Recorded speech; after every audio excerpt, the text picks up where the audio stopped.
Bismillahirrahmanirrahim. Assalamualaikum warahmatullahi wabarakatuh. Allahumma inni as'aluka bismikal a'zamil maktub min nuri wajhikal a'lal mu'abbad ad-daimil baqi mukhallad fi qalbi nabiyyika wa rasulika Muhammad wa as'aluka bismikal a'zamil wahid biwahdatil akhad al-muta'ali an wahdatil kami wal adad al-muqaddasi an kulli akhad wa bihaqqi bismillahirrahmanirrahim. Qul huwallahu ahad Allahu samad lam yalid wa lam yulad wa lam yakul lahu kufuwan ahad. An tusalliya ala sayyidina Muhammadin sirri hayatil mawjud was sababil a'dham li kulli mawjud salatan yusabbitu fi qalbil iman wa tuhaffidhunil Qur'an wa tufahhimuni minhul ayat wa taftakhuli biha nural jannat wa nuran na'im wa nuran nadhar ila wajhikal karim wa ala alihi wa sahbihi wa sallim. Apa kabar sahabatku semuanya yang dirahmati Allah? Di mana saja kalian berada, semoga sehat jasmani dan rohani.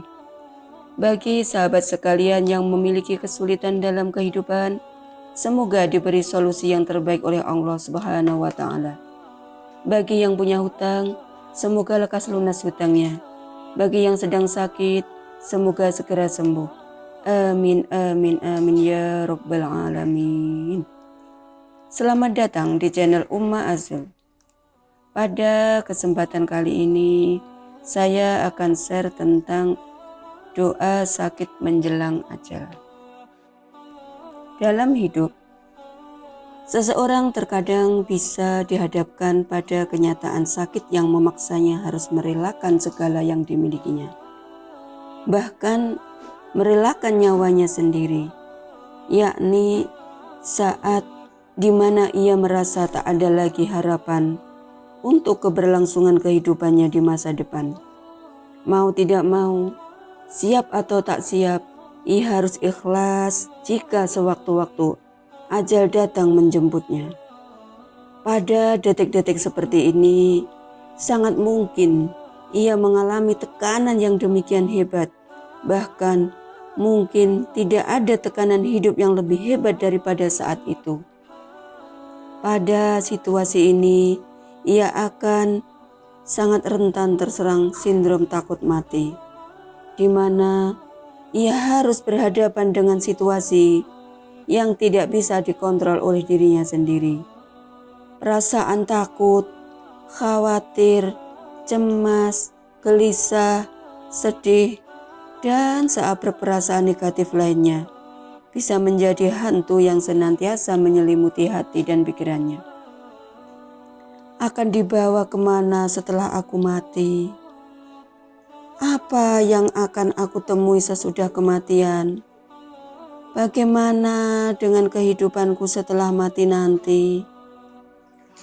Apakah dosa-dosaku dapat diampuni?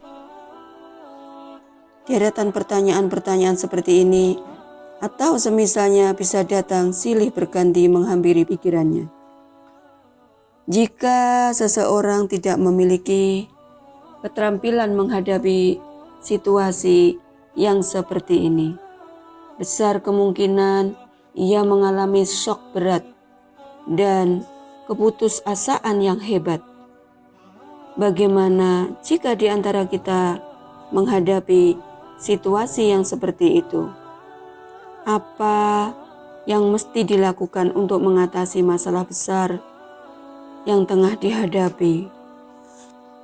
Kita hendaknya memperbesar harapan kepada Allah Subhanahu wa Ta'ala dan jangan putus asa terhadap rahmat-Nya yang luas. Itulah hal penting yang harus dilakukan dan diupayakan, karena yang sangat kita butuhkan dalam keadaan seperti itu adalah sikap husnudzon kepada Allah Subhanahu wa Ta'ala.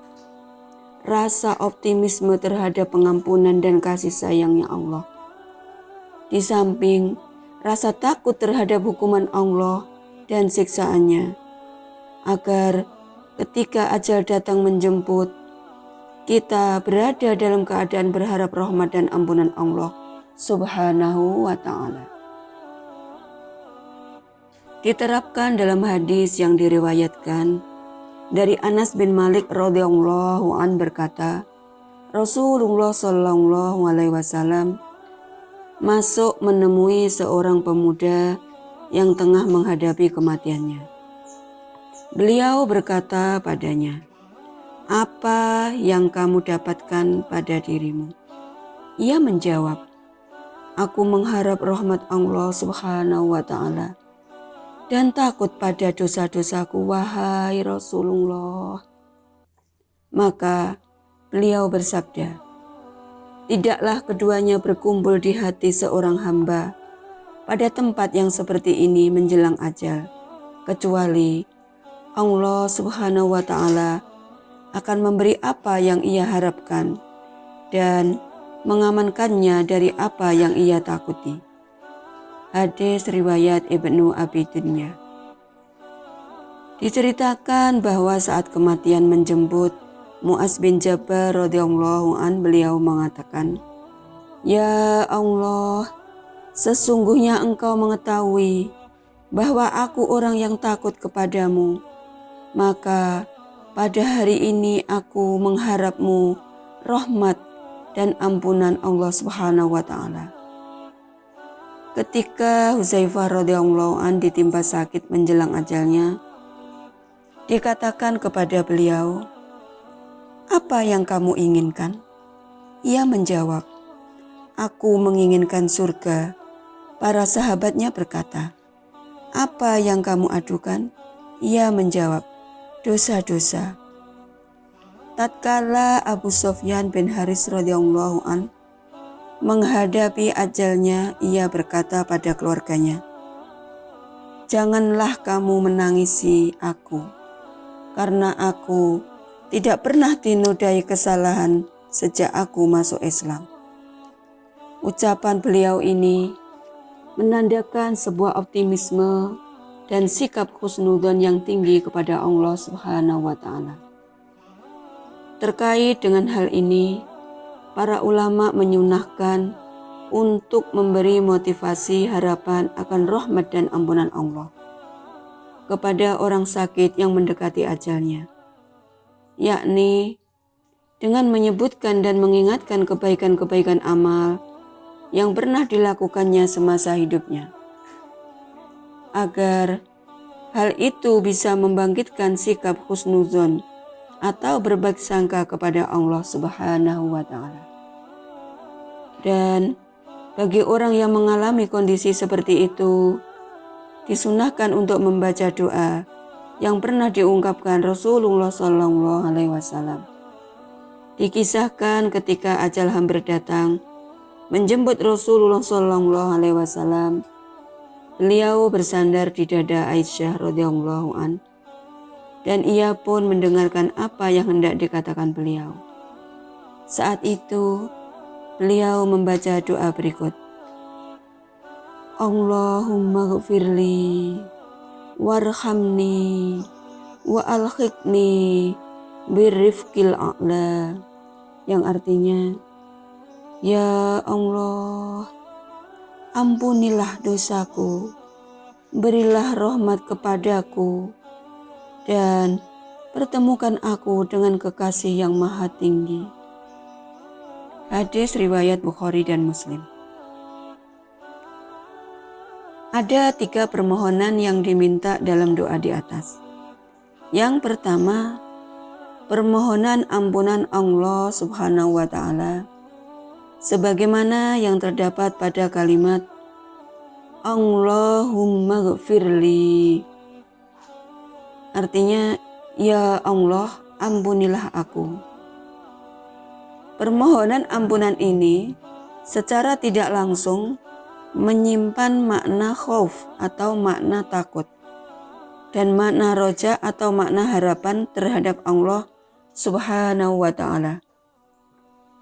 Khauf dalam arti takut pada hukuman atau siksa yang ditimbulkan karena dosa dan karena kesalahan. Dan roja dalam arti berharap semoga Allah Subhanahu wa Ta'ala berkenan mengampuni dosa dan kesalahan itu. Yang kedua, permohonan pada rahmat Allah sebagaimana yang terdapat pada kalimat warhamni, artinya berilah aku rahmat. Permohonan rahmat ini secara tidak langsung juga menyimpan makna roja. Roja dalam arti berharap semoga Allah Subhanahu wa Ta'ala melimpahkan kasih dan sayangnya sehingga memperoleh keridhaan karunia-Nya yang agung. Yang ketiga yaitu permohonan agar dipertemukan dengan Allah Subhanahu wa Ta'ala, kekasih yang maha tinggi, sebagaimana yang terdapat pada kalimat wa alhiqni birrifqil a'la, yang artinya dan pertemukan aku dengan kekasih yang maha tinggi, yaitu Ar-Rafiq Al-A'la. Juga bisa berarti para nabi yang menghuni tempat yang tertinggi ya dari Illiyin, sebagaimana Allah Subhanahu wa Ta'ala berfirman wa hasuna ulaika rafiqo, yang artinya dan mereka itulah teman yang sebaik-baiknya. Al-Quran Surat An-Nisa ayat 69. Dan ada pula yang mengartikannya dengan tempat surga yang tertinggi. Sekian dulu. Terima kasih kepada para sahabat semua, pecinta channel Uma Azul. Saya doakan semoga sahabat semua besok ketika ajal menjelang tidak merasakan sakit, dan ketika meninggal dunia atau meninggalkan dunia ini mampu mengucapkan kalimat tauhid. Amin amin ya robbal alamin. Sekian dulu, jangan lupa untuk subscribe, komen, like, dan share kepada sahabat yang lain. Jazakumullah khairan. Wallahu a'lam bishawab. Akhirul kalam. Wassalamualaikum warahmatullahi wabarakatuh.